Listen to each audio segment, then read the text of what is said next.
Shalom sahabat-sahabat geni semuanya. Hari ini bersama saya Ari Mardal Kencana dari PD Santa Maria Immaculata Tabanan. Kita bersama-sama merenungkan firman Tuhan dari Yohanes 15 ayat 1 sampai dengan 18. Barang siapa tinggal di dalam aku dan aku di dalam dia, ia berbuah banyak.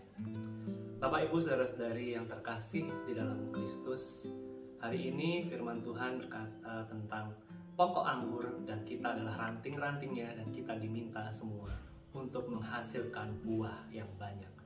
Bacaan ini adalah bacaan yang seharusnya menjadi dasar prinsip, dasar pelayanan kita, dasar dari karya-karya gereja, dasar dari evangelisasi, bahwa pokok semuanya adalah tinggal di dalam Dia dan menjadi ranting yang selalu berbuah. Dari bacaan ini ada dua hal prinsip yang kita dapat renungkan bersama. Pertama adalah semua kita dipanggil untuk menjadi ranting yang berbuah. Kita tidak dipanggil untuk menjadi ranting yang hanya nempel saja pada pokok anggur, tapi tidak menghasilkan buah apa-apa. Kita semua sebagai orang-orang Kristiani, sebagai pengikut Kristus, justru harus dikenali dari buahnya. Dan yang kedua, yang menjadi pokok permenungan kita adalah tidak ada buah bila ranting tidak menempel pada pokok anggur. Jadi dua hal ini yang penting sekali kita renungkan bersama-sama pada hari ini.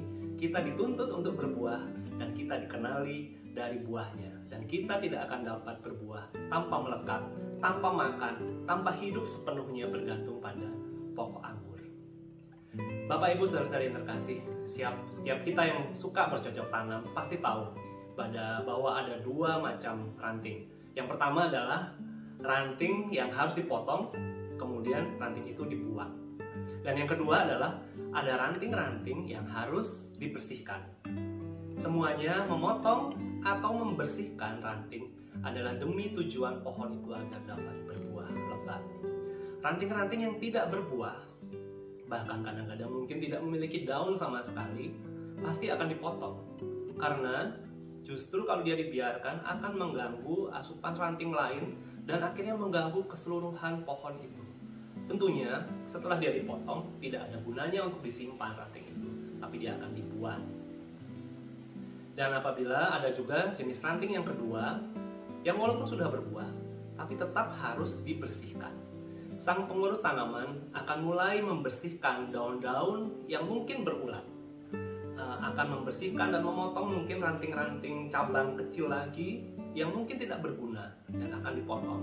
Atau mungkin juga kadang-kadang mengarahkan daun-daun itu sehingga sinar matahari dapat masuk. Jadi semuanya dilakukan, dibersihkan supaya dia dapat berbuah lebih baik lagi. Perumpamaan ini yang pasti dipakai oleh Tuhan Yesus, bahwa ranting yang tidak berbuah sama sekali pasti tidak melekat pada pokok anggur dan akan mengganggu saja, maka akan dibuang dan dikatakan dicampakkan ke dalam api. Sebuah metafora bahwa orang-orang yang tidak berbuah akan dicampakkan ke dalam api neraka, keadaan yang tidak bersama-sama dengan Allah. Sayangnya banyak sekali orang-orang Kristiani menganggap asal saya sudah dibaptis, saya sudah cukup. Seperti sebuah baptis itu adalah sebuah tiket, saya pasti masuk surga tanpa saya berbuah apa-apa. Hidupnya jauh sekali dari hidup-hidup Kristiani, sehingga tidak ada buahnya sama sekali. Orang-orang kadang-kadang akan berkomentar sinis, kok ada ya orang Kristen yang seperti itu? Itu adalah sebuah tanda bahwa orang itu tidak memiliki buah-buah Kristiani sama sekali di dalam hidupnya. Sementara ranting-ranting yang berbuah juga bukan berarti akan enak-enakan saja. Sebagian besar dari kita tentunya adalah mulai ranting-ranting yang sudah berbuah di dalam Tuhan. Tetapi itu bukan berarti kita akan bisa hidup seperti itu saja. Tetapi kita harus dibersihkan melalui firman Tuhan. Proses dibersihkan ini yang kadang menyakitkan dan tidak kita sukai, walaupun pasti baik untuk kita. Kita kadang-kadang cepat protes sama Tuhan apabila kita sedang diproses untuk dibersihkan olehnya. Misalnya saja seorang ibu yang kemudian protes pada Tuhan, kenapa suaminya tidak bisa lebih baik lagi dalam memimpin keluarga. Padahal Tuhan justru sedang memproses dia, membersihkan ranting-rantingnya dahulu, ranting-ranting si ibu, agar dia dapat tumbuh menjadi seorang pribadi ibu yang lebih baik, yang lebih sabar, yang bisa berkorban.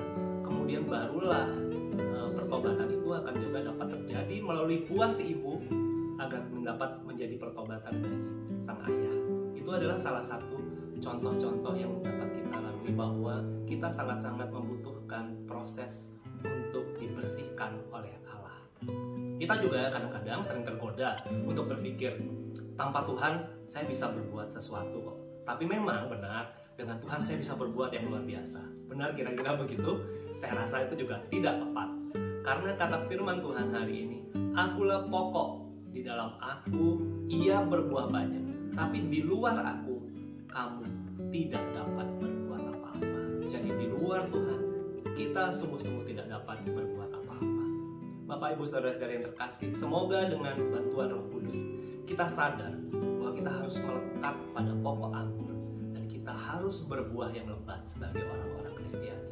Kita juga semoga dengan hikmat dari Roh Kudus dilepaskan dari kelemahan daging kita yang merasa mampu hidup di luar Tuhan. Semoga Roh Kudus memberi kita hikmat ketika ranting kehidupan kita dibersihkan olehnya, walaupun kadang sakit, kadang sulit. Semua itu adalah demi kebaikan kita. Allah turut bekerja pada segala sesuatu yang mendatangkan kebaikan bagi kita.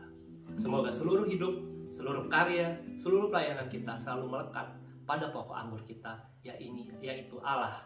Dan kita sebagai orang-orang Kristiani dikenali melalui buah-buahnya yang baik. Tuhan memberkati kita semua. Amin.